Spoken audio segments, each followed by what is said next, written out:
if you try to do everything, it's like moving an inch in every direction. And at the end of the year, you are standing exactly where you started. And I love that analogy. If you try to do everything as a school, just as if you try to do everything as an individual, you are highly likely to make very little progress because you will be going an inch in every direction and end up where you started. Welcome to the Independent School Podcast. Thinking and acting strategically is the key to both securing the future of your school and helping to build a more equal and just world. My name's Juliette Corbett. I'm a consultant, speaker and facilitator, specialising in helping independent schools. In this podcast, I translate tried and tested strategy and fundraising techniques into a language that works for schools. So if you're a senior leader in a private school and you want your daily work to feel less exhausting and more strategic, and if you want once more to feel the joy of making the world a better place through education, then you're in the right place. Welcome, and let's get started on this week's episode. Hello, and welcome to this week's episode. So this is episode 4 in a 6-part series looking at 6 essential questions that you need to be able to answer in order for you to be really clear about the strategy that your school is following. And just to recap what we've spoken about before, strategy is not the end goal. Being strategic, for people like me who love strategy, it feels like an end goal. In actual fact, this is all about finding ways that you can secure the future of your school, both its financial future and the positive impact it's educationally having on your pupils, at the same time as finding ways that your school can have a really positive impact on making the world a more just and equal place. And it is possible to do both. I firmly believe this. It is possible to do both, but you need to be strategic in order to achieve that. So far, the questions we've covered, we've talked about what's your vision and ways of identifying a unique vision for your school. We've talked about working out what's working in your favour and what's holding you back. So this time, we're going to be looking at strategic question number 4. What are your strategic options? Really quickly, before we dive into the detail, I want to make sure that you make the most of the time you invest listening to this podcast. And the best way to do that is to make sure you grab a copy of my free ebook, The Strategic Independent School Leader. It outlines how to answer the 6 essential questions that will clarify your school strategy and secure its future. In the world of business, strategy can be full of jargon, but it doesn't have to be that way. This is a jargon-free tool tailor-made to help private school leaders think and act more strategically. Download your free copy today at www.consultjuliette.co.uk/ebook. So, how are you going to answer this question? What are your strategic options? First of all, let's have a think about what I mean by strategic options. I am talking about the choices that you can make as a school leadership team, as school governors, the strategic level choices that you can make which will shape the future of your school. These are either reconfirming the things you're already doing. There's nothing wrong with continuing with the status quo if it's working and it's still relevant in your kind of analysis of where your school sits currently in terms of the local and national and international environment you're operating in. But more often than not, when we do these strategy review processes, perhaps every 5 years, we do find that there are new strategic options that need to be considered. So, strategic options, it's all about choosing a small number of coherent directions that you're going to take. And that's really critical to strategy. I've heard this phrase, if you try to do everything, it's like moving an inch in every direction. And at the end of the year, you are standing exactly where you started. And I love that analogy. If you try to do everything as a school, just as if you try to do everything as an individual, you are highly likely to make very little progress because you will be going an inch in every direction and end up where you started. Or potentially, even worse. You will have so many distractions because you are trying to do everything that you won't have the focus that you need to overcome the key challenges or sticking points that you face. So in actual fact, you may not be left where you were standing at the beginning of the year. You could actually have moved backwards in terms of being in a less strong position than you started in. So the key thing here is that you need to pick either one or a small number of strategic choices that you are going to take as a school, and they must have coherence. Now, clearly, if you only have one strategic choice you're making, then there is automatic coherence. Most of the time when I work with schools, there is a small number of strategic choices that they are going to focus on over the next 3 to 5 years. So coherence becomes really important. Now, if you'll have heard of me speak before, you'll know that I am not a fan of strategy jargon.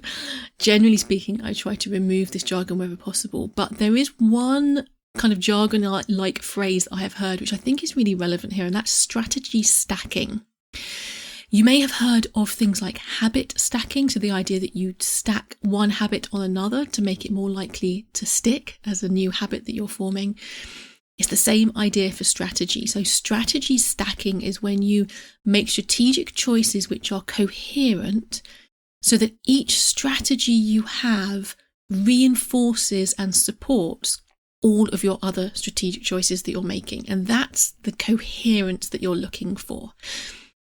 So I want to give some examples, because this can sometimes be a little bit abstract without the examples. So some of the biggest strategic decisions that independent schools make return to some of those things we talked about in your identifying your school's vision. So these big picture strategic choices over whether you are coeducational, educating both girls and boys, or whether you're single sex, the balance between whether you're a day school or a boarding school and to what extent you are mixing the two and how that plays out in terms of flexi boarding, full boarding, etc. Strategic choices over the age range of the children that you're educating. So are you going to do from nursery through prep education, primary education, all the way up to age 18, or are you going to specialise in certain sections within that? These are the sorts of really top level strategic choices that schools can make, and sometimes the status quo that you're sitting in your current situation with your school no longer is it's no longer driving you forwards, it's no longer serving you positively. So if you're looking to change any of those strategic choices, those are some of the biggest things that you can change as an independent school. So those are clearly strategic level choices that you can make.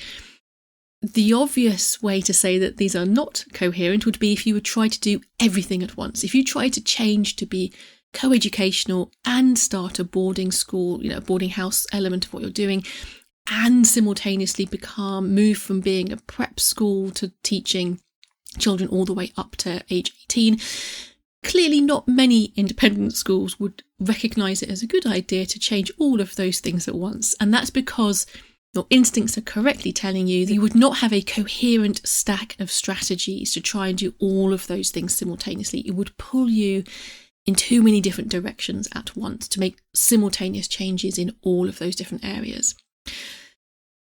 A lot of schools, though, are not making changes at that really high level in terms of their strategic choices that they're making. A lot of schools are making choices which are slightly more nuanced and granular. So, for example, if one of the main sticking points that's holding you back is a very strong state school sixth form just down the road from you, then you might make a strategic choice that you are going to really focus your efforts on your sixth form offering due to that intense local state and therefore free competition on your doorstep. Making that strategic choice then plays out in various ways, because you would want to look at your buildings and facilities for sixth form. You would want to look at the structure of the school day and the extracurricular activities you're providing, the university support, the type of qualifications that you're teaching at sixth form, as well as obviously your marketing and the way that you're selling your sixth form to local families. But that single strategic choice that you are going to focus on your sixth form due to intense local competition That would be a coherent choice that would then offer a whole variety of different ways in which you could strengthen that sixth form offering. Alternative examples might be a school where your single biggest sticking point is perhaps an over-reliance on fee income. And so you've identified the fact that you want to diversify your income streams so that you have choices. You can choose not to put fees up year after year in order to support the increasing costs of education because you have diversified income streams coming in. So if that's the biggest challenge that you're facing, a coherent strategic choice would be that you're going to focus on diversifying your income streams. And what then flows from that is a host of additional questions and strategic choices regarding your international school portfolio. Do you want to start opening or open more international schools? What forms of capital development might be open to you, which would produce ways in which you could generate income from commercial lettings? What sorts of fundraising strategies do you have open to you in terms of enhancing your fundraising income coming into the school? So your single strategic choice is that you are going to focus on diversifying your income streams. And then the more tactical elements of, okay, how are you going to do that? Then brings you on to strategies for each of those income streams. And you can see that there would be a natural coherence in that strategy because all of it is based around the idea that you are diversifying your income streams. And there are a whole host of different examples. I mean, I've worked with schools where they've been focusing on improving strategic thinking and innovation skills within their staff body and kind of enhancing that openness to change, which again creates a coherent strategy. I've worked with organisations where the voice of the young people is being put much more centre stage. And so the positions of leadership which are open to those young people are enhanced. And again, that produces a really coherent set of strategic options. So the key is that you are brainstorming lots and lots of strategic options. I mean, just go crazy, just blue sky thinking. What are all of the different options that you have open to you to address your key strategic challenges that you're facing? You need to do a really robust process of comparing, contrasting each of those options in an evidence-based way. So collecting and analysing data is a key part of this process. And then picking a small number of coherent strategic options that are going to take you forward, move you forward. And the way that I do this with the schools that I work with is building on the previous questions that we've been addressing in this series. So if you've identified those 3 key sticking points that are holding you back, as we talked about in the last episode in this series, then what we're talking about here is working out for your strategic choices, what is the general way that you're going to overcome those 3 top sticking points in order to help you achieve that vision that you've identified. And ideally, where possible, you're using your accelerators, so those things that are driving you forwards and working in your favour, you're using those things to continually reinforce this general way that you're going to overcome your sticking points. And this is all about, again, tough choices. Strategy is about making choices. It's about deciding what not to do, as well as deciding what to do. And so making tough choices means working out what are the small number of coherent strategic choices you can take to move your school forwards over the next 3 to 5 years and overcome those sticking points that are holding you back. And I do find when I'm working with schools in strategy development processes that it's making those tough choices that's the hard bit.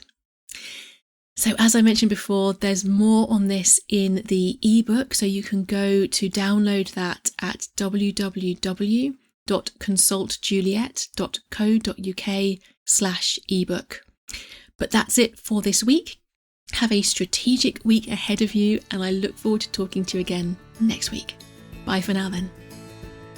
Thanks for listening to the Independent School Podcast, the podcast that helps senior leaders in private schools to think and act more strategically, both because they want to secure the future of their school and because they want to help build a more equal and just world.